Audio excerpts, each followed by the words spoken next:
മിക്ക പരീക്ഷകളിലും ഈ ചോദ്യങ്ങൾ ഉദ്യോഗാർത്ഥികൾക്ക് പെട്ടെന്ന് എങ്ങനെ ആൻസർ ചെയ്യണം എന്നുള്ള ഒരു കൺഫ്യൂഷൻ ഉണ്ടാവാറുണ്ട്. ഇവിടെ നമ്മൾ തികച്ചും വ്യത്യസ്തമായ രീതിയിൽ ഒരു കോഡ് ഉപയോഗിച്ചാണ് അതിനെ ഇന്ന് പഠിക്കാനായി പോകുന്നത്.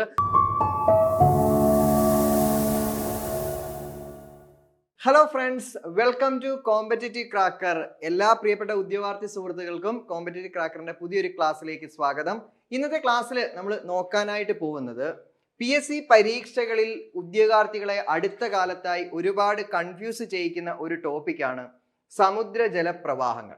ഓഷൻ കറണ്ട് എന്ന് നമ്മൾ വിളിക്കുന്ന സമുദ്രജല പ്രവാഹങ്ങൾ എന്ന ടോപ്പിക്ക് മിക്ക പരീക്ഷകളിലും, അത് ഡിഗ്രി ലെവൽ ആയിക്കോട്ടെ, 10th +2, അത് മെയിൻസോ പ്രിലിംസോ എന്തും ആയിക്കോട്ടെ, മിക്ക പരീക്ഷകളിലും ഈ ചോദ്യങ്ങൾ ഉദ്യോഗാർത്ഥികൾക്ക് പെട്ടെന്ന് എങ്ങനെ ആൻസർ ചെയ്യണം എന്നുള്ള ഒരു കൺഫ്യൂഷൻ ഉണ്ടാവാറുണ്ട്. ഇവിടെ നമ്മൾ തികച്ചും വ്യത്യസ്തമായ രീതിയിൽ ഒരു കോഡ് ഉപയോഗിച്ചാണ് അതിനെ ഇന്ന് പഠിക്കാനായി പോകുന്നത്. തുടക്കത്തിൽ കുറച്ച് ബുദ്ധിമുട്ട് എന്ന് നിങ്ങൾക്ക് തോന്നിയാൽ പോലും നിങ്ങളത് റിപ്പീറ്റ് ചെയ്ത് വായിച്ചു നോക്കിക്കഴിഞ്ഞാൽ ഏറെക്കുറെ നമുക്ക് പരീക്ഷ ഹാളിൽ ഉത്തരം കിട്ടുന്ന ഒരു ലെവലിലേക്ക് നമ്മൾ എത്തും. അപ്പൊ നമുക്ക് ആദ്യം എക്സാംസിന് ചോദിച്ച പ്രീവിയസ് ഇയർ ചോദ്യങ്ങളെ ഒന്ന് കാണാം. അതിനുശേഷം നമുക്ക് കോഡ് ഉപയോഗിച്ച് ഈ ഒരു ടോപ്പിക്ക് പഠിക്കാം. നോക്കിയേ, ഗൾഫ് സ്ട്രീം എന്ന വേഗതയേറിയ സമുദ്രജല പ്രവാഹം ഏത് സമുദ്രത്തിലേതാണ് എന്നാണ് ചോദിച്ചിരിക്കുന്നത്. പരീക്ഷ നടന്നത് 2025 തന്നെയാണ്. 057/2025 എന്ന ക്വസ്റ്റ്യൻ പേപ്പർ കോഡിൽ ഉൾപ്പെട്ട ചോദ്യമായിരുന്നു ഇത്. ഇവിടെ ഈ ചോദ്യത്തിന്റെ ഉത്തരം സാധാരണ നമ്മൾ തിയറി മനസ്സിലാക്കി പഠിക്കാനോ സമുദ്രം നോക്കി കണ്ടുപിടിക്കാനോ ഒക്കെ നിന്ന് കഴിഞ്ഞാൽ അത് പെട്ടെന്ന് നമുക്ക് സാധ്യമാകണം എന്നില്ല. ഇവിടെ നോക്കിയേ, ഏത് സമുദ്രത്തിലാണ് ഗൾഫ് സ്ട്രീം എന്ന സമുദ്രജല പ്രവാഹം? അറ്റ്ലാന്റിക് സമുദ്രത്തിലേതാണ് ഏത് ഈ പറയുന്ന ഗൾഫ് സ്ട്രീം എന്ന സമുദ്രജല പ്രവാഹം. ഇവിടെ മറ്റൊരു പരീക്ഷയ്ക്ക് ചോദിച്ചു ശീതജലം ഉഷ്ണജലം എന്ന രീതിയിൽ സ്റ്റേറ്റ്മെന്റ് രൂപത്തിലും ചോദ്യം വന്നു. അത് നമുക്ക് പരിചയപ്പെടാം. അപ്പൊ നമുക്ക് ആദ്യത്തെ ചോദ്യത്തിന്റെ ആൻസർ കിട്ടി. PSCയുടെ പ്രീവിയസ് ചോദ്യമായിരുന്നു. നെക്സ്റ്റ് നമുക്ക് വേറൊരു ലെവലിലേക്ക് വന്ന ചോദ്യം നോക്കാം. ഇത് കണ്ടോ, ഇതും PSC പരീക്ഷയ്ക്ക് റീസെന്റ് ആയിട്ട് നടന്ന ഒരു PSC പരീക്ഷയ്ക്ക് 149/2025 കാറ്റഗറി നമ്പറിൽ ചോദിച്ച ചോദ്യമായിരുന്നു. ഈ ചോദ്യത്തിന്റെ ഫൈനൽ ആൻസർ കീ വന്നിട്ടില്ല എങ്കിൽ പോലും ഇതുപോലെയും ചോദ്യങ്ങൾ വന്നാൽ ഉത്തരം എങ്ങനെ പെട്ടെന്ന് എഴുതാം എന്നാണ് നമുക്ക് നോക്കാൻ പോകുന്നത്. നോക്കാം. ചുവടെ നൽകിയിരിക്കുന്ന പട്ടികയിൽ സമുദ്രജല പ്രവാഹങ്ങളും അവ കാണപ്പെടുന്ന സമുദ്രങ്ങളും ശരിയായി യോജിപ്പിക്കുക. ഇവിടെ സമുദ്രജല പ്രവാഹങ്ങളെ ക്രമ നമ്പർ 1, 2, 3, 4 എന്ന് തന്നിട്ടുണ്ട്. പ്രവാഹങ്ങളുടെ പേര് അഗുൽഹാസ് പ്രവാഹം, കുറേഷ്യ പ്രവാഹം, ലാബ്രഡോർ പ്രവാഹം, ഹംബോൾട്ട് പ്രവാഹം.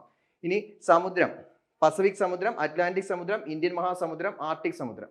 ഇവിടെ നിങ്ങൾ നോക്കുക, അഗുൽഹാസ് പ്രവാഹം എവിടെയാണ്? ഒന്നാമത് അഗുൽഹാസ് പ്രവാഹം എവിടെയാണ്? ഇത് പ്രീവിയസ് ഒരു ചോദ്യമായി വന്നിട്ടുള്ളതാണ്. അഗുൽഹാസ് പ്രവാഹം എവിടെയാണ്? നമ്മുടെ ഇന്ത്യൻ മഹാസമുദ്രത്തിലാണ്. അപ്പൊ 1 എവിടെ വരും? സിയില് വരും. ഇനി കുറേഷ്യ പ്രവാഹം, രണ്ടാമത്തത് കുറേഷ്യ പ്രവാഹം എവിടെയാണ്? കുറേഷ്യ പ്രവാഹം 2A പസഫിക് സമുദ്രത്തിലാണ്. 2A Pacific സമുദ്രത്തിലാണ്. ഇനി ലാബ്രഡോർ പ്രവാഹം 3, ലാബ്രഡോർ പ്രവാഹം എവിടെയാണ്? അറ്റ്ലാന്റിക് സമുദ്രത്തിലാണ്. ലാബ്രഡോർ പ്രവാഹം 3B ആണ്. ഇത്രയും എത്തിയപ്പോൾ തന്നെ ഏറെക്കുറെ നമുക്ക് ഉത്തരം കണ്ടെത്താൻ പറ്റും. ഓപ്ഷൻ A ആണ് നമ്മുടെ ശരിയായ ഉത്തരം. ഇവിടെ ഹംബോൾട്ട് ഒരു എക്സെപ്ഷൻ, അതായത് ഒരു ഡൗട്ട് നമുക്കുണ്ട്. അത് ഫൈനൽ ആൻസർക്ക് വന്നാലേ പറയാൻ പറ്റൂ. അതുകൊണ്ട് ഇത് നിങ്ങൾ തൽക്കാലം പഠിക്കേണ്ട. ഹംബോൾട്ട് ഏത് സമുദ്രത്തിൽ വരുന്നു എന്നുള്ളത് നമ്മൾ അടുത്ത ഭാഗത്ത് പഠിക്കും. അപ്പൊ ഈ ഹംബോൾട്ട് പ്രവാഹം ആർട്ടിക് ആണെന്നാണ് PSC തന്നിട്ടുള്ളത്. പക്ഷെ അതിന്റെ ലോജിക്ക് നമുക്ക് അറിയാത്തതുകൊണ്ട് തൽക്കാലം നമുക്ക് അതിനെ ഒന്ന് മാറ്റി നിർത്തി ഇത് 3ഉം പഠിക്കുക. ഇവിടെയും PSCയുടെ ശരിയായ ഉത്തരം ഓപ്ഷൻ A തന്നെ ആയിരുന്നു. ആ രീതിയിൽ പഠിക്കുക. ഇതായിരുന്നു മറ്റൊരു ചോദ്യം. ഇനി അടുത്തത് കുറച്ചുകൂടി ലെവൽ കൂടിയ മറ്റൊരു ചോദ്യം, ഒരു ഫോഴ്സ് എക്സാമിന് ചോദിച്ചതാണ്. താഴെ കൊടുത്തിരിക്കുന്നവയിൽ ശരിയല്ലാത്ത പ്രസ്താവന, ശ്രദ്ധിക്കുക, ശരിയല്ലാത്ത പ്രസ്താവന ഏതാണ്? സമുദ്രജല പ്രവാഹങ്ങൾ തന്നെയാണ് ടോപ്പിക് എങ്കിൽ പോലും ഇവിടെ സംഭവിച്ച മാറ്റം അത് ശീതജലമാണോ ഉഷ്ണജലമാണോ എന്ന രീതിയിലേക്ക് ചോദ്യം മാറി. അപ്പൊ ഇവിടെ ചോദിച്ചേക്കുന്നത് റോങ് ആൻസർ ആണ്. റോങ് ശരിയല്ലാത്തതാണ് ചോദിച്ചേക്കുന്നത്. അപ്പൊ നിങ്ങൾ നോക്കിയേ, ലാബ്രഡോർ അറ്റ്ലാന്റിക് സമുദ്രത്തിലെ ഒരു ശീതജല പ്രവാഹം ആണ്. ലാബ്രഡോർ അറ്റ്ലാന്റിക് സമുദ്രത്തിലെ ഒരു ശീതജല പ്രവാഹമാണ്. അഗുൽഹാസ് ഇന്ത്യൻ മഹാസമുദ്രത്തിലെ ഒരു ശീതജല പ്രവാഹമാണ്. ഗൾഫ് സ്ട്രീം പസഫിക് സമുദ്രത്തിലെ ഒരു ഉഷ്ണജല പ്രവാഹമാണ്. ഒയാഷിയോ പസഫിക് സമുദ്രത്തിലെ ഒരു ശീതജല പ്രവാഹം ആണ്. ഇവിടെയും ആൻസർ ശ്രദ്ധിക്കുക, ഇവിടെയും ആൻസർ ഓപ്ഷൻ B ആണ്. 2ഉം 3ഉം, അതായത് രണ്ടാമത്തത് തെറ്റാണ്. അതുപോലെ തന്നെ മൂന്നാമത്തതും തെറ്റാണ്. 2, 3 ഇവ രണ്ടും തെറ്റാണ്. ലാബ്രഡോർ അറ്റ്ലാന്റിക് സമുദ്രത്തിലെ ഒരു ശീതജല പ്രവാഹമാണ്, അത് ശരിയാണ്. ഇനി ഒയാഷിയോ പസഫിക് സമുദ്രത്തിലെ ഒരു ശീതജല പ്രവാഹമാണ്, അതും ശരിയാണ്. എന്നാൽ അഗുൽഹാസ് എന്തല്ല, അഗുൽഹാസ് ഇന്ത്യൻ മഹാസമുദ്രത്തിലെ തന്നെയാണ്, അത് ശീതജല പ്രവാഹമല്ല, ഉഷ്ണജല പ്രവാഹമാണ്. കണ്ടല്ലോ നിങ്ങൾ, അതാണ് അവിടെ തെറ്റാൻ കാരണം. മൂന്നാമത്തത് ഗൾഫ് സ്ട്രീം അറ്റ്ലാന്റിക് സമുദ്രത്തിലെ, ഗൾഫ് സ്ട്രീം പസഫിക് അല്ല, അറ്റ്ലാന്റിക് സമുദ്രത്തിലെയാണ്, അറ്റ്ലാന്റിക് സമുദ്രത്തിലെയാണ്. അപ്പൊ നോക്കിയേ, ഇവിടെ രണ്ടിടത്തും നമുക്ക് ഉത്തരം ശരിയായ രീതിയിലേക്ക് മാറ്റിയിട്ടുണ്ട്. ഇതും ഒരു എക്സാമിന് ചോദിച്ചതാണ്. Category code 53/2025, 53/2025. ഇനി നമുക്ക് കോഡ് ഉപയോഗിച്ച് ഇതിനെ എങ്ങനെ പഠിക്കാം എന്നൊന്ന് നോക്കാം. ജസ്റ്റ് ഈ കോഡ് കേൾക്കുമ്പോൾ നിങ്ങൾക്ക് കുറച്ച്, അതായത് ഇത്രയും വലിയൊരു ടഫായിട്ടുള്ള ഒരു ടോപ്പിക്ക് നമ്മൾ കോഡ് ഉപയോഗിച്ച് പഠിക്കാൻ ഒരു ശ്രമം നടത്തുകയാണ്. ആ കോഡ് ഉപയോഗിച്ച് പഠിച്ചിരുന്നെങ്കിൽ ഈ 3 ടൈപ്പ് ചോദ്യങ്ങൾക്കും ഒരു ഉദ്യോഗാർത്ഥിക്ക് ഉത്തരം കണ്ടെത്താൻ പറ്റിയിരുന്നേനെ. അപ്പൊ നമുക്ക് കോഡിലേക്ക് കടക്കാം. നമുക്ക് എല്ലാവർക്കും അറിയാവുന്ന ഒരു ഫ്രൂട്ടാണ് മുസാമ്പി. മുസാമ്പി നമ്മുടെ ഇന്ത്യൻ മഹാസമുദ്രത്തിലെ സമുദ്ര ജലപ്രവാഹമാണ് പഠിക്കാനായി പോകുന്നത്. പ്രധാനമായും 3 സമുദ്രങ്ങളിലെ സമുദ്രജല പ്രവാഹമാണ് നമുക്ക് പഠിക്കേണ്ടത്. അപ്പൊ നോക്കിയാൽ നമ്മളെല്ലാവരും കഴിക്കുന്ന ഒരു ഭക്ഷണം അല്ലെങ്കിൽ ഒരു ഫ്രൂട്ടാണ് മുസാമ്പി. ആ മുസാമ്പിയിൽ നിന്നാണ് നമ്മൾ ഇന്ത്യൻ മഹാസമുദ്രത്തിലെ ജലപ്രവാഹങ്ങൾ പഠിക്കാൻ പോകുന്നത്. അപ്പൊ ഈ മുസാമ്പി തിന്നാൻ പടിഞ്ഞാറ് ഓസ്ട്രേലിയ വരെ പോകേണ്ടതില്ല.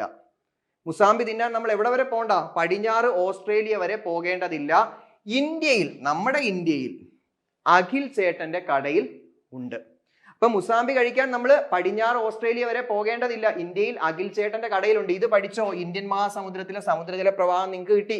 അപ്പൊ ഇനി നമുക്ക് നോക്കാം, ഇന്ത്യൻ മഹാസമുദ്രത്തിലെ സമുദ്രജല പ്രവാഹങ്ങളുടെ കോഡ് പറഞ്ഞു. ഇനി ആ കോഡിൽ നിന്ന് നമുക്ക് നമ്മുടെ സമുദ്രജല പ്രവാഹങ്ങളെ ഇങ്ങ് എടുക്കാം.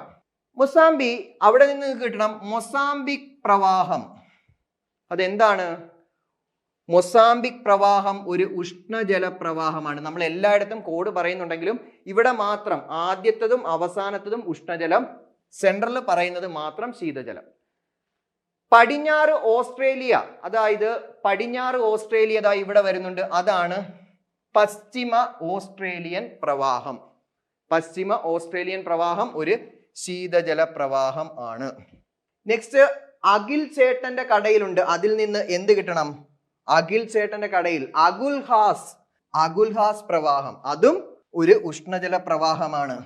ഇത്രയും കാര്യങ്ങൾ പഠിച്ചാൽ PSC പരീക്ഷകളിൽ ഇതുവരെ ചോദിച്ചിട്ടുള്ള സമുദ്രജല പ്രവാഹം അത് ഏത് സമുദ്രത്തിലതാണ്? ആദ്യവും അവസാനവും പറയുന്നത് രണ്ടും ഉഷ്ണജലം, നമ്മൾ മധ്യത്തിൽ പറഞ്ഞത്, മിഡിലിൽ പറഞ്ഞത് ശീതജലം. അപ്പൊ ഇന്ത്യൻ മഹാസമുദ്രത്തിലെ സമുദ്രജല പ്രവാഹങ്ങൾ മുസാമ്പി കഴിച്ചുകൊണ്ട് പഠിക്കുക. ഓക്കെ ആണല്ലോ? നെക്സ്റ്റ് നമുക്ക് അടുത്തത് നോക്കാം. ഇന്ത്യൻ മഹാസമുദ്രം കഴിഞ്ഞു, ഒരു സമുദ്രത്തിലെ സമുദ്രജല പ്രവാഹം ഇവിടെ നമ്മൾ പഠിച്ചു കഴിഞ്ഞു. അടുത്തതിലേക്ക് പോകാം. നമ്മൾ പഠിക്കാനായി പോകുന്നത് അറ്റ്ലാന്റിക് സമുദ്രത്തിലെ സമുദ്രജല പ്രവാഹമാണ്. നിങ്ങൾ ശ്രദ്ധിക്കുക, അറ്റ്ലാന്റിക് സമുദ്രത്തിലെ സമുദ്രജല പ്രവാഹം പഠിക്കാനായിട്ട് പോവാം. ഈ കഥാപാത്രങ്ങളെ നിങ്ങൾക്ക് അറിയാം, ദാസനും വിജയനും. പിന്നീട് അത് കൂടാതെ വേറെ കുറച്ച് കാര്യങ്ങളൂടെ ഞാൻ തന്നിട്ടുണ്ട്. കാനഡ എന്ന് തന്നിട്ടുണ്ട്, ഒരു ബനിയന്റെ ചിത്രം തന്നിട്ടുണ്ട്, ഒരു ഫ്ലൈറ്റിന്റെ ചിത്രം തന്നിട്ടുണ്ട്. ഫ്ലൈറ്റിൽ നമ്മൾ എങ്ങോട്ടാണ് പോകുന്നത്? ഗൾഫിലോട്ടാണ് പോകുന്നത്. ഇനി അറ്റ്ലാന്റിക് ഓഷൻ, അറ്റ്ലാന്റിക് സമുദ്രത്തിലെ പഠിക്കുന്നതുകൊണ്ട് അറ്റ്ലാന്റിക് ഓഷൻ തന്നിട്ടുണ്ട്. കൂടെ ഒരു ബ്രസീൽ എന്ന് പറയുന്ന മറ്റൊരു രാജ്യവും തന്നിട്ടുണ്ട്.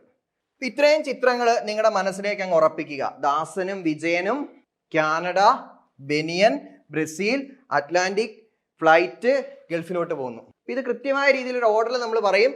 അപ്പം അറ്റ്ലാന്റിക് സമുദ്രത്തിലെ ജലപ്രവാഹങ്ങളെ പഠിക്കാൻ പോകുന്നതിന് മുമ്പ് നമ്മൾ കണ്ട ചിത്രങ്ങൾ ഓർമ്മയുണ്ട്. ഈ കഥാപാത്രങ്ങളെ എല്ലാം നമുക്ക് അറിയാം, ഈ 2 കഥാപാത്രങ്ങളെ അറിയാം. ഇവരിൽ നിന്നാണ് നമ്മൾ തുടങ്ങുന്നത്. നേരത്തെ മുസാമ്പിയിൽ നിന്ന് തുടങ്ങിയെങ്കിൽ ഇവിടെ നമ്മൾ ദാസന്റെയും വിജയന്റെയും കേസിൽ നിന്നാണ് തുടങ്ങാൻ പോകുന്നത്. നമുക്ക് നോക്കാം. അറ്റ്ലാന്റിക് സമുദ്രത്തിലെ ജലപ്രവാഹങ്ങൾ പഠിക്കാനായിട്ട് പോവാണ് നമ്മൾ. ആദ്യം നിങ്ങൾ ഈ കഥ അങ്ങ് പഠിച്ചോ. ദാസനും വിജയനും അറ്റ്ലാന്റിക് കാണാൻ, എവിടെ കാണാൻ? അറ്റ്ലാന്റിക് കാണാൻ ഗൾഫ് വഴി ഫ്ലൈറ്റിൽ കാനഡ വരെ പോയതാ. അപ്പൊ ദാസനും വിജയനും അറ്റ്ലാന്റിക് കാണാൻ ഗൾഫ് വഴി ഫ്ലൈറ്റിൽ കാനഡ വരെ പോയതാ. ചെന്ന് പെട്ടത് ബ്രസീലിലാ. ചെന്ന് പെട്ടത് എവിടാ? ബ്രസീലിലാ. അവിടെ നിന്ന് എന്തായാലും വഴി തെറ്റി അവിടെ ചെന്നല്ലോ, വെറുതെ വരണ്ട. അവിടെ നിന്ന് ലാഭത്തില് കുറച്ച് ബനിയനും വാങ്ങി നാട്ടിലോട്ട് ഇങ്ങ് തിരിച്ചു പോന്നു. ഇവിടെ കളർ ചേഞ്ചിൽ ഞാൻ കൊടുത്തിരിക്കുന്ന വേർഡ് അല്ലെങ്കിൽ ലെറ്റർ നിങ്ങളൊന്ന് നോക്കണം. 1-2 ആവർത്തി നിങ്ങൾ സ്വന്തമായിട്ട് എഴുതി കഴിയുമ്പോൾ ഇത് നിങ്ങൾക്ക് പെർഫെക്റ്റ് ആയിട്ട് പഠിക്കാൻ പറ്റും. അപ്പൊ നമ്മുടെ കഥ പറഞ്ഞേ, ദാസനും വിജയനും അറ്റ്ലാന്റിക് കാണാൻ ഗൾഫ് വഴി ഫ്ലൈറ്റിൽ കാനഡ വരെ പോയതാ. ചെന്ന് പെട്ടത് ബ്രസീലിൽ. അവിടെ നിന്ന് ലാഭത്തിൽ കുറച്ച് ബനിയൻ വാങ്ങി നാട്ടിലോട്ട് പോന്നു. അപ്പം ഇതിന്റെ കോഡ് കേട്ടപ്പോൾ മനസ്സിലായി കാണും ഞാൻ എന്തിനാണ് ഇത് ഇത്രയും കാണിച്ചത് എന്ന്. എങ്ങനെങ്കിലും നമുക്ക് പഠിക്കണേ. അപ്പൊ നമുക്ക് നോക്കാം.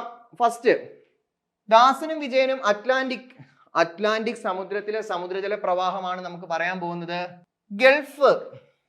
ഗൾഫ് സ്ട്രീം പ്രവാഹം. ഏതാണ്? ഗൾഫ് സ്ട്രീം പ്രവാഹം. ഫ്ലൈറ്റിൽ ഫ്ലോറിഡ പ്രവാഹം. എന്താണ്? ഫ്ലോറിഡ പ്രവാഹം.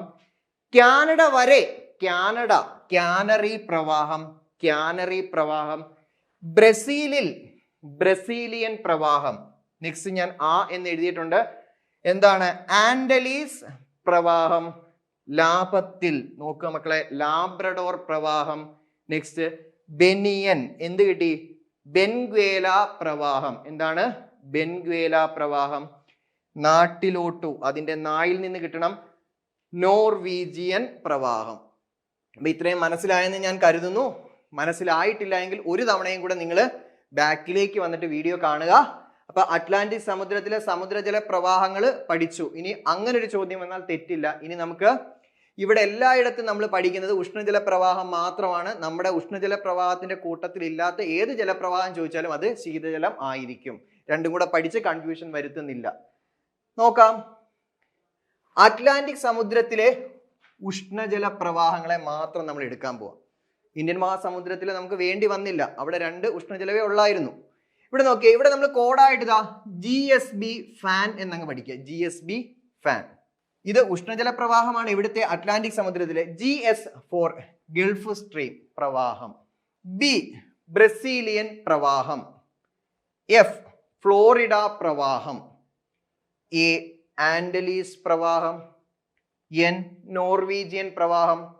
നമ്മൾ പഠിച്ച അറ്റ്ലാന്റിക് സമുദ്രത്തിലെ സമുദ്രജല പ്രവാഹങ്ങളിൽ GSB ഫാൻ എന്ന കോഡിൽ ഉൾപ്പെട്ടിട്ടുള്ള ഈ സമുദ്രജല പ്രവാഹങ്ങൾ മുഴുവൻ ഉഷ്ണജല പ്രവാഹങ്ങൾ ആണ്. ക്ലിയർ? നമുക്ക് അടുത്തതിലേക്ക് പോവാം. അറ്റ്ലാന്റിക് സമുദ്രവും കംപ്ലീറ്റ് ആയി. ഇനി നമ്മൾ പഠിക്കാനായി പോകുന്നത് പസഫിക് സമുദ്രത്തിലെ ജലപ്രവാഹങ്ങൾ. ഞാൻ ഇവിടെ ടഫ്നെസിന്റെ ഒരു ഓർഡർ അനുസരിച്ചാണ് ആദ്യം ഇന്ത്യൻ മഹാസമുദ്രം എന്ന രീതിയിൽ വന്നത്, പിന്നീട് അറ്റ്ലാന്റിക്, പിന്നീട് പസഫിക്. അതായത് കോഡിന്റെ വലിപ്പവും നിങ്ങൾക്ക് പഠിക്കാനുള്ള ബുദ്ധിമുട്ടും നോക്കിയാണ്. ഇവിടെ നിങ്ങൾ ഏതെങ്കിലും ഒന്നെങ്കിലും പഠിച്ചു വെച്ചാൽ, അല്ലെങ്കിൽ 2 എണ്ണമെങ്കിലും പഠിച്ചു വെച്ചാൽ നമുക്ക് ഏറെക്കുറെ സേഫ് സോണിലേക്ക് എത്താം. 3ഉം ഈ രീതിയിൽ ഒന്ന് പഠിച്ചു വെക്കാൻ പറ്റുന്നവർക്ക് സേഫ് സോണിൽ പൂർണ്ണമായും എത്താൻ പറ്റും. ഇവിടെ നോക്കിയേ, പസഫിക് സമുദ്രത്തിലെ ജലപ്രവാഹങ്ങളെ നമ്മൾ പഠിക്കാനായിട്ട് പോവാണ് മക്കളെ. നോക്കിയേ, പസഫിക് സമുദ്രത്തിലെ ജലപ്രവാഹങ്ങൾ. പണ്ട് നമ്മൾ കഥയൊക്കെ പറഞ്ഞു തുടങ്ങത്തില്ലേ, പണ്ട്.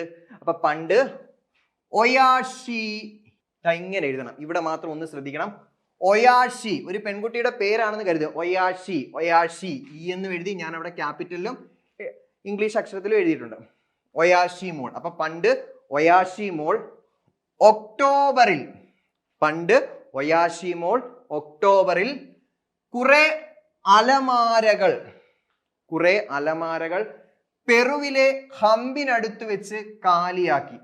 കിട്ടിയോ? പണ്ട് ഒയാഷി മോൾ ഒക്ടോബറിൽ കുറെ അലമാരകൾ പെറുവിലെ ഹംപിനടുത്ത് വെച്ച് കാലിയാക്കി.